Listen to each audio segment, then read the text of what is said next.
Michael Jordan goes all Abe Pollin on Michael Jordan. Welcome into the Sporting News Studios. Tom Vandervoort with our NBA writer, Marcus DiNitto. Marcus, Michael Jordan is now taking a step back from basketball operations. So did he fire himself or what? What's the story? Well, the report being that he is stepping away from making decisions on basketball operations. This was for a lot of Bobcats fans is a long time coming. He's had a lot of misses, in particular in the draft. Kwame Brown, Adam Morrison come to mind. Kwame Brown obviously dating back to his days with the Wizards. But those are reports. I mean, forgive me for being a little skeptical. I'm a little skeptical to believe that he's not going to be looking over his basketball operations people's shoulders a little bit and to completely divorce himself from these decisions. It was an interesting article by Ryan McGee in ESPN, the magazine, and in it he sort of said that the problem that maybe Michael had was going on his gut instinct after watching guys in the NCAA tournament when his staff had been doing all this research, for months and months and months leading up to the draft. Do you think that was really an issue with how they were drafted? I do. I think he probably did base some of his decisions on emotions and on whims.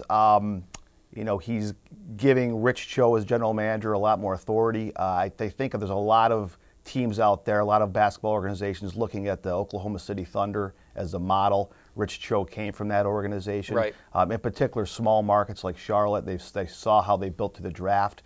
And, they're looking at that success in Oklahoma City and hope they can replicate it in a market like Charlotte. Now, one thing Cho brings that Oklahoma City seemed to have done was to almost a Moneyball approach in that maybe looking at statistics to try to find some value that maybe other teams aren't finding. Do you think that is an approach that can lead somewhere for Charlotte? Well, hopefully. I mean, it's going to be a long road for sure. I mean, teams in the NBA don't find success overnight, so it's a long time. It's a long road ahead for sure. And you have to get fortunate in the draft and the lottery. That didn't happen for the Bobcats this year.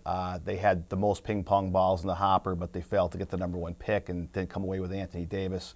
They got a nice building block in Michael Kidd-Gilchrist, but he's not the type of guy that's going to be a huge difference maker in terms of taking a big step forward next year. So I think you're going to see the So it's a piece, but it's not a foundation maybe yet. Correct. I mean, it's a piece of the foundation. Right. Yeah. Right. But I think you're going to see them really struggle again on the floor this year. And again,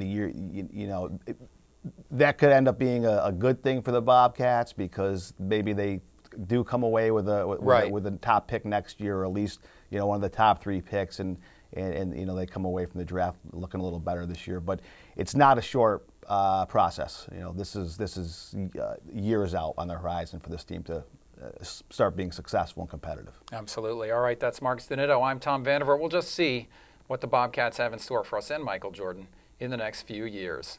And we'll see you next time.